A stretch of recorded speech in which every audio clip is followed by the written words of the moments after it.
Yeah, look, I think I've been very fortunate in my career, and it's taken, a lot of hard work. You don't become an influencer overnight. It takes you crafting your own voice, making sure it gets heard, and having something meaningful and thoughtful to say. Not anything. I didn't, the thoughtful part of that is really important, Kunal, and something that, people who think they're going to be influencers probably don't take into account too much.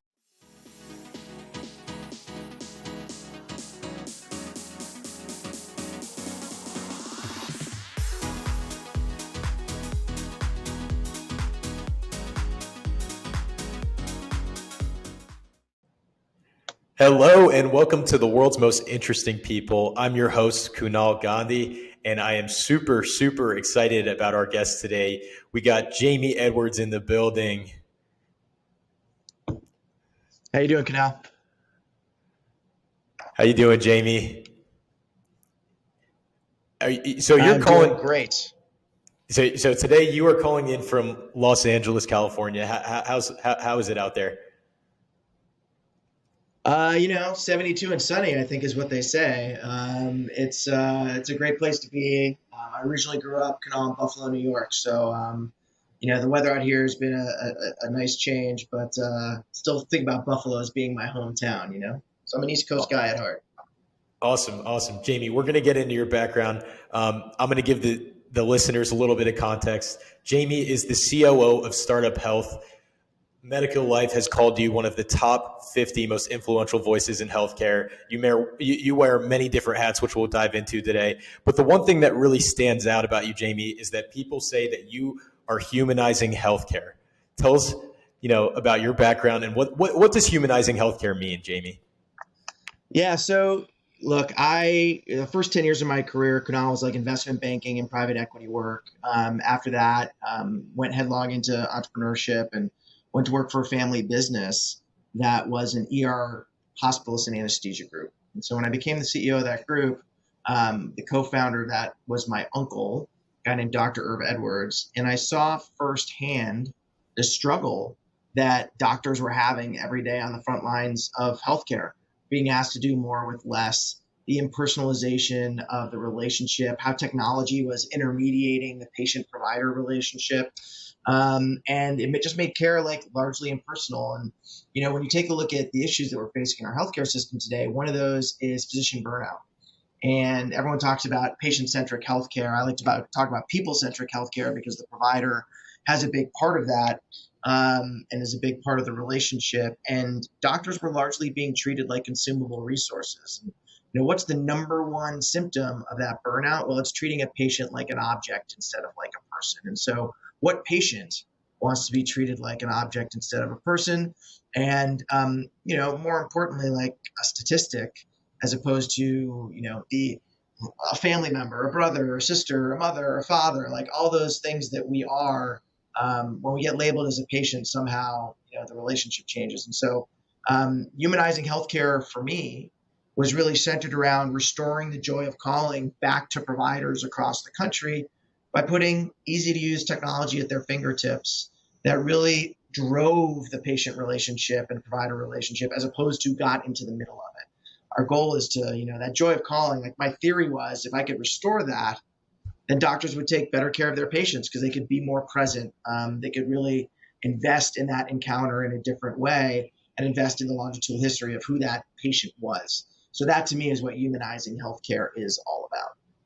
You mentioned a lot of great points there. One thing that just stuck out to me is you mentioned, a lot of folks talk about humanizing sort of the patient side, but you mentioned the provider side and burnout. Could you talk a little bit more about that, especially I think with the COVID-19 pandemic, there's been a lot of burnout and such.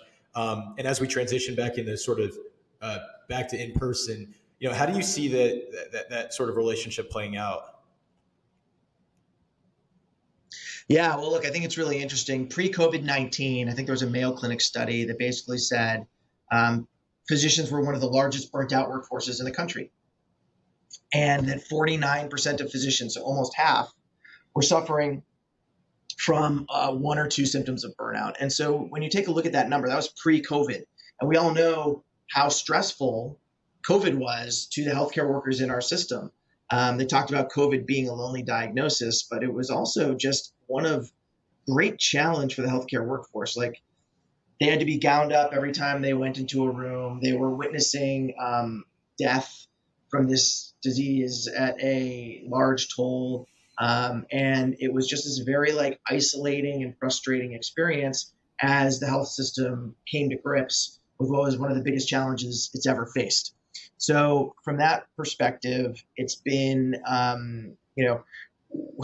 when you think about this burnout issue, it's actually a national crisis. And there's a guy named Gabe Charbonneau on Twitter who has focused his time and attention on fighting this burnout and spreading the messages. Same thing with Janae Sharp out there, whose husband actually, due to the stress of everything, committed suicide. So we take a look at those cases and we're like, those things are avoidable. We want to try and make sure that clinicians come to practice in the best environment they possibly can, and one that's supportive to their needs, and that we as patients actually appreciate them and don't look at providers as a consumable resource, which I think is a big challenge. In a lot of situations, we the patient don't pay for the service that is being provided by the clinician, and it's paid for by the insurance company. And so while we have a copay, we don't think about that relationship the way that we should. And if I had told you,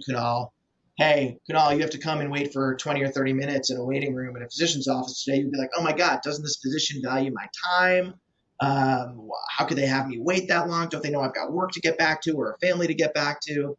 But when you look at it and you actually take a step back, you're like, well, what if that doctor was spending more time with the patient ahead of you because they were trying to let the patient know that they had cancer and walk them through all their options and be there for them? Well, there's a little thing in healthcare called HIPAA that prevents the doctor from saying what they were spending the time on you before. So here this doctor had to go and deliver this, tragic diagnosis to a patient. And then on the flip side, we're coming in and we're like, how could you keep us waiting so long? Those are the types of things in healthcare that I think we really need to fix. Absolutely. And you worked on a lot of these problems over at Cloudbreak. In 2020, you spoke on a podcast and you were, doing 85,000, patient visits a month. You're doing 1,200 hospitals nationwide. You're in 50 plus languages. And then congratulations on the acquisition in 2021. Could you talk a little bit about, you solving these problems at Cloudbreak and then sort of how that transitions into your new role at StartUp Health? Yeah, look, Kunal, I think it's really rare in life that you get to work on a business that gets to have the type of impact that Cloudbreak had in the community. The stories that came out of the platforms used every day, patients in the scariest time of their lives. Imagine, Kunal, you go to an emergency department in France and you don't speak French, right? People are racing around. You don't know what's happening to you. You can't speak to any of the providers. They're putting needles in. It's terrifying. By the way, being in that environment is terrifying even if you speak the language, but when you don't, it's even more terrifying. So you think about the platform being there during the time when people need it most, and it's what gets you out of bed every single morning. And to think about the power of communication. Communication is the number one diagnostic tool that a doctor has or a clinical team has. It's not testing. If you take a look at a patient chart, it's the history of present illness. It is the family history. All those questions that we ask are all communication-driven questions. So what happens when you can't communicate? Patients are 3 times more likely to suffer harm. They spend more time in the hospital instead of less. There's a ton of defensive medicine costs. Like, it's anxiety prone, not just for the patient, but for the doctor as well, who's trying to do the best to diagnose this patient and make them feel better. So, for us, this concept of health equity, like we got to, it was a core part of our mission, and being able to deliver it every day was an honor and a privilege. And so building Cloudbreak, which is an incredibly mission-driven business, and seeing its uptake in 2,000 plus hospitals across the country, and now more than 110,000 monthly encounters, you could really see that you were moving the needle in a significant way. And I don't know that Andy, who's my co-founder, or I ever really understood the impact that the platform could have. But when we saw it have that impact in the language services space, the natural thing was, well, what other health disparities could we solve? And so we started bringing stroke doctors to the point of care, and psychiatric doctors to the point of care, and urology doctors to the point of care, and really changing the game for these underserved areas or for these patients who previously were challenging. We were able to ensure that they had the same standard of care as their English-speaking counterparts and bring resources into communities that those communities didn't previously have access to. And I think it's a really unique thing in life to be able to work on a business like that, where you can like do good and build a profitable business at the same time. There are two things that kind of came to mind. I think for us, at EZPT, we had a really similar experience because our initial user base was coming through TikTok. And so we had people signing up from all these different countries, realizing that our real-time feedback was only in English. And so, definitely super relatable there.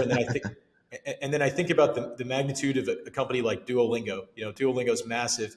And I think as they get, more and more content from people that speak different languages, they're able to learn more about, how people in these different cultures really interact. And that really translates to, medicine, but also just sort of all aspects of life. So it's just really interesting that, what you've been able to accomplish at Cloudbreak, and, congratulations on that.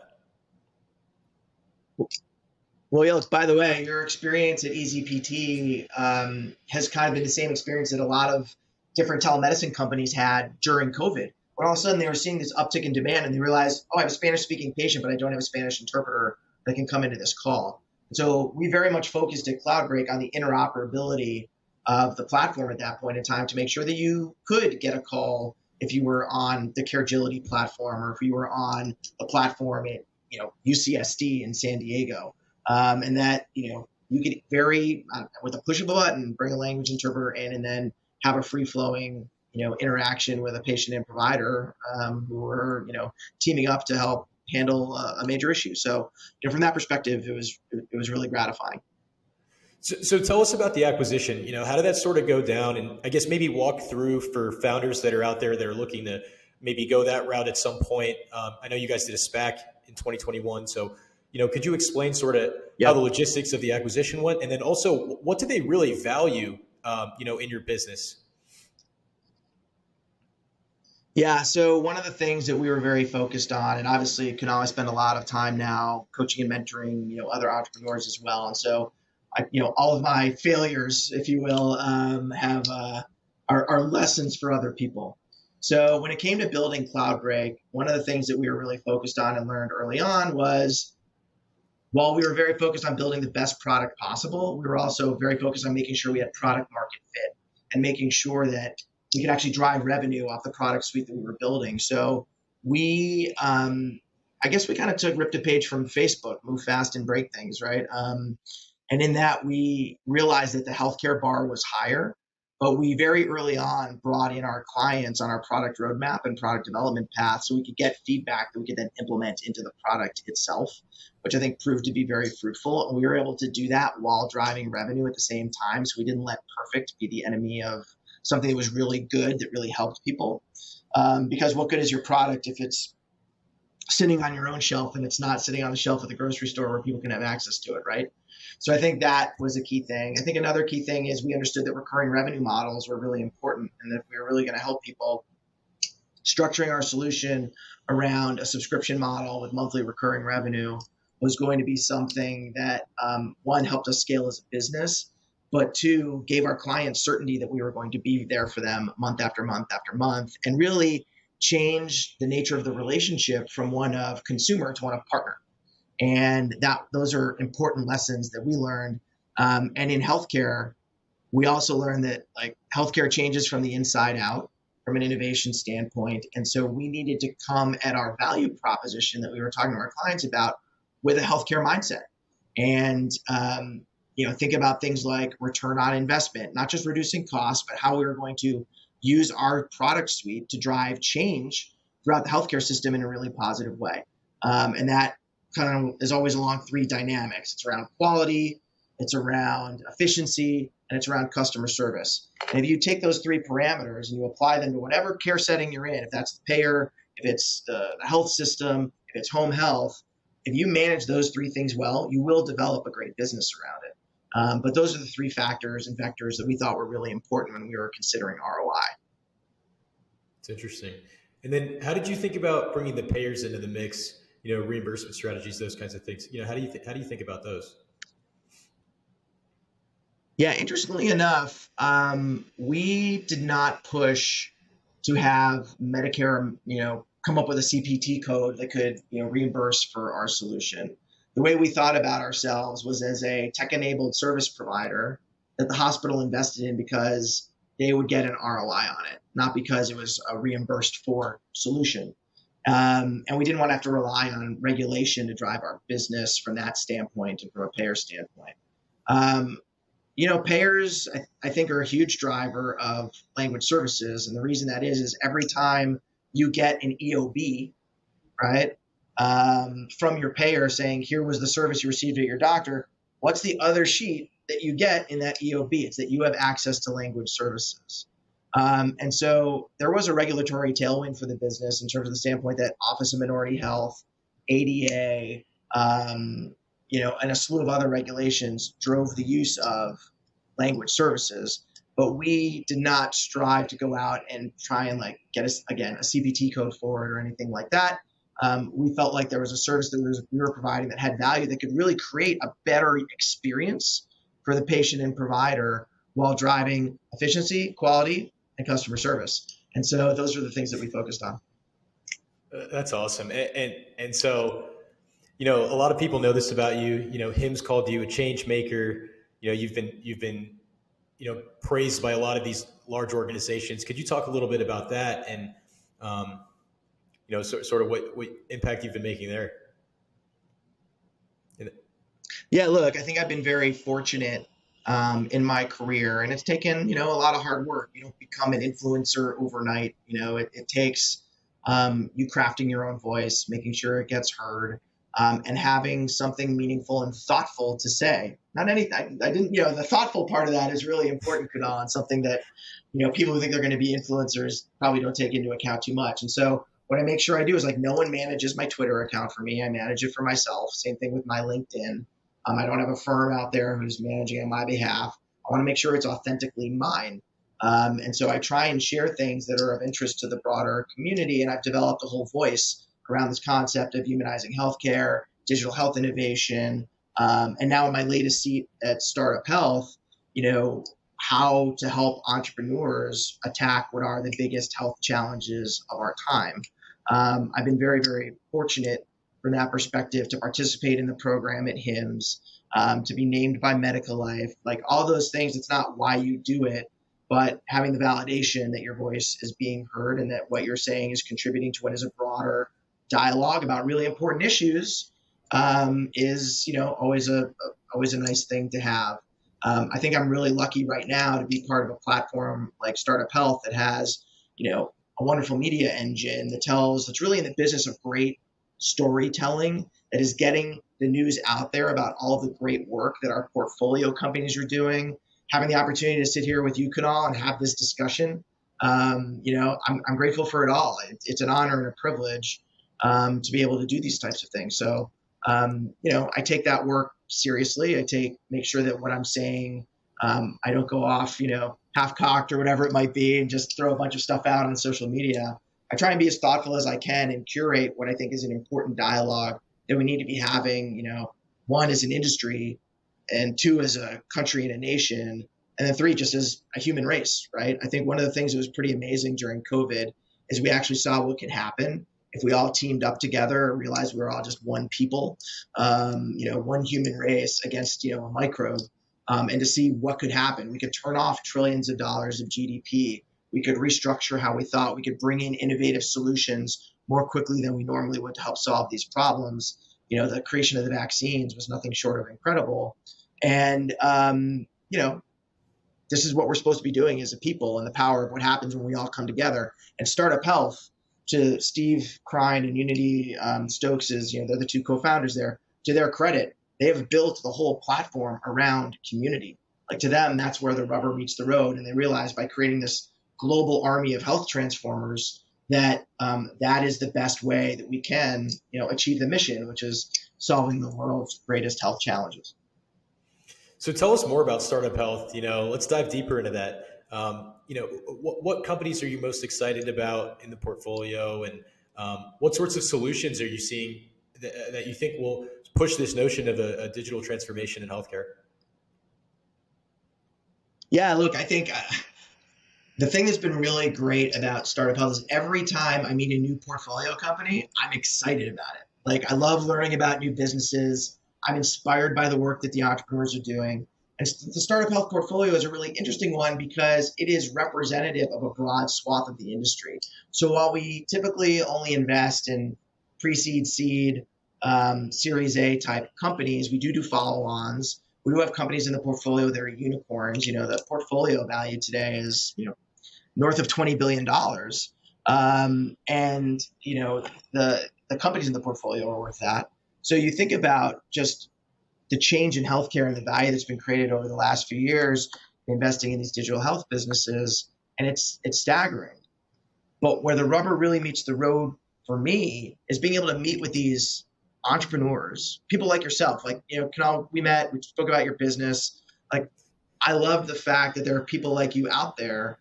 And when I was evaluating when I wanted to do post Cloudbreak and UpHealth with the next stage of my career, it was really about thinking about, well, look, I stood on the shoulders of other people who mentored and coached me, and it was time for me to let other people stand on my shoulders. And as a social impact entrepreneur, it was like, why work on one company when I can work on 300 or 400 and be of service to what is this, huge ecosystem that's changing the face of healthcare? So that's what really got me excited about being at Startup Health. I'm celebrating my 4th month right now. Jumped in the deep end with the team really, very quickly. And I'm excited that we are working to even make what is a great platform even better. That is going to take a health transformer experience that I think is usually valued out in the community and make it even, more transformative. I'm very excited about it. Jamey, I wonder, you got your hands in so many different projects, the American Heart Association in LA, you have the LA Kings, you're on the advisory board for them. A lot of our fans are sports listeners. So, what would you tell them and about the experiences that you've been developing at these organizations? Yeah, look, I've used the word community a lot, right? So for me, I like being part of a tribe or being part of a community. And I think even healthcare, while we built these national business models, it's still delivered locally. And so I've always sought opportunities that were about more than just writing a check, but getting involved, being able to get my hands dirty, being able to get behind a mission. And I was actually surprised, to learn that the American Heart Association, when I first got involved, while they do a ton of work around cardiology and heart health, they do even more work around social determinants of health and figuring out how to stem the actual problems that lead to you having a heart attack, or fibrillation, whatever it might be, congestive heart failure. That a lot of those things that drive that are situational, environmental, and they have a stated goal.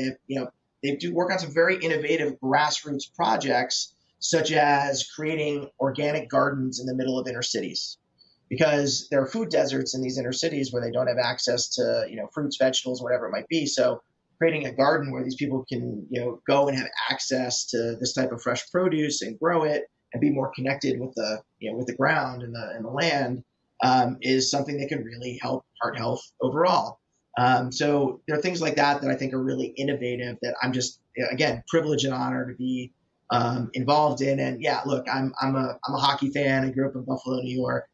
So when the Kings, knocked on the door and said, "Hey, we'd like to have you on the advisory board," jumped at that opportunity because I think that, through sports, right, you can create wellness. And so the more kids that we have that aren't sedentary in front of their screen but are playing hockey, I think the better off we are as a society. I'm also coaching AYSO soccer. I coached my son's team for the last 10 years.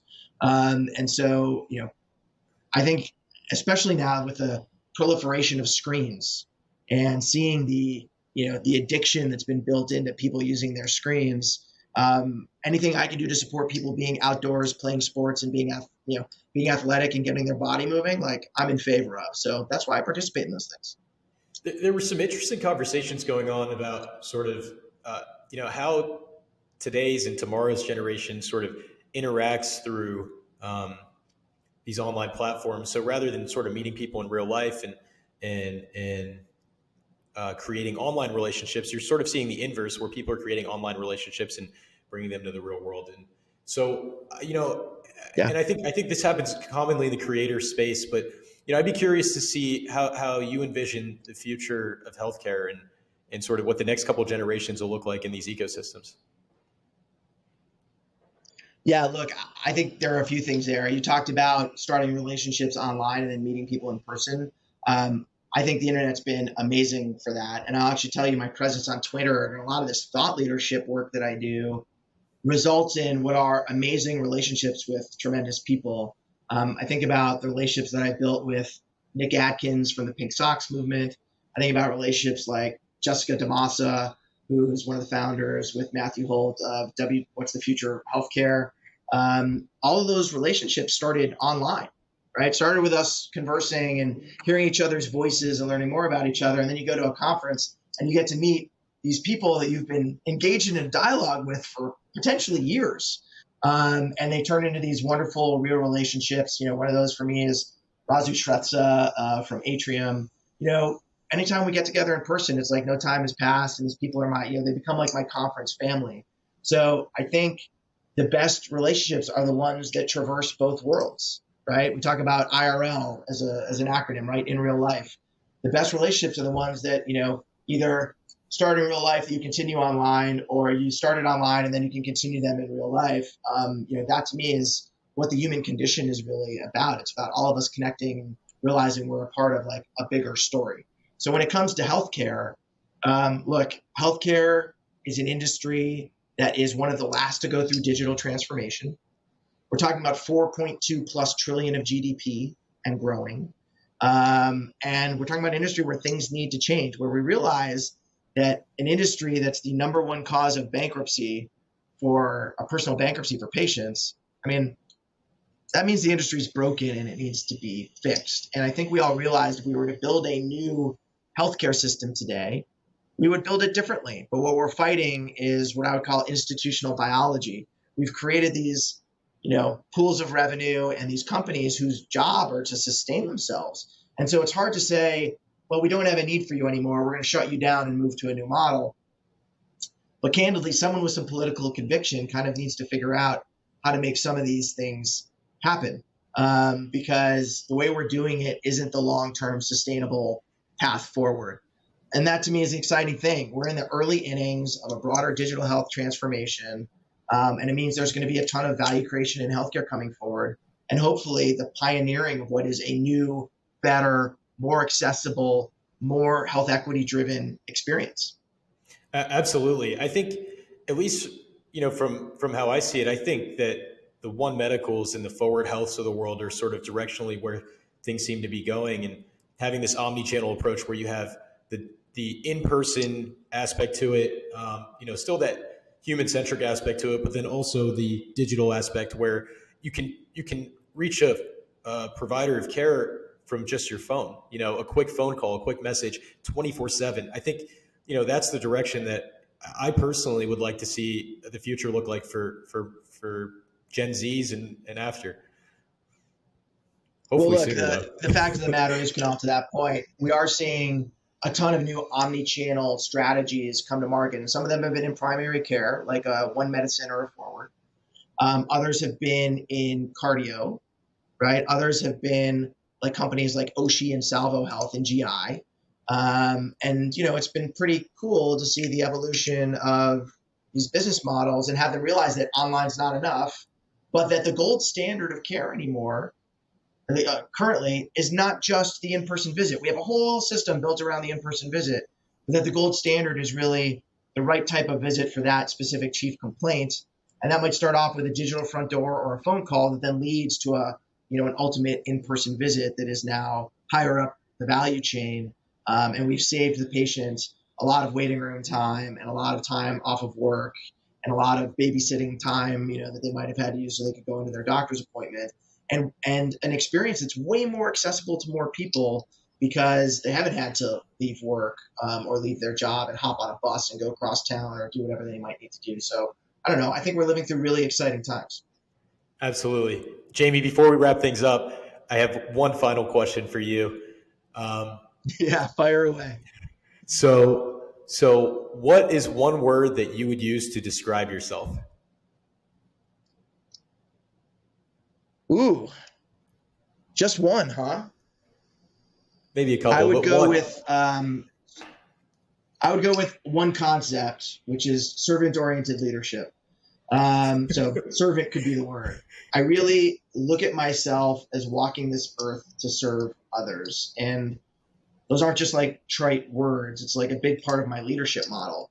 I realized when I was the CEO of Cloudbreak that it wasn't everyone else's job to support me in my mission, but my job as CEO was to be there to support everyone else in doing their job, to empower them with proper coaching, proper resources, proper mentoring, with a great corporate culture, all the things that it meant, so that they could do their jobs and be successful coming to work every day. And the same is true now at StartUp Health. Like, I am here to serve our portfolio and to serve these health transformers, so that they can have the best experience possible and create the most value possible and create the most impact. So for me, it would be servant or servant-oriented leadership. Fantastic. Where can people find you? Social medias, how can people get in touch?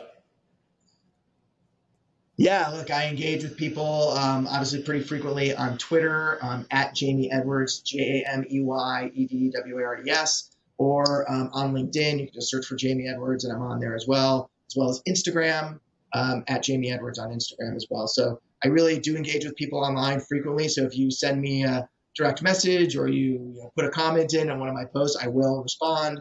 And so I look forward to that engagement. And then what we talked about Kunal before, if someone engages with me online, I look forward to then transitioning that to an IRL or in real life relationship. Absolutely. It's been great having you here today. Thanks for your time, Jamey. My pleasure. Thank you for having me. And thank you for being a pioneer in this dialogue.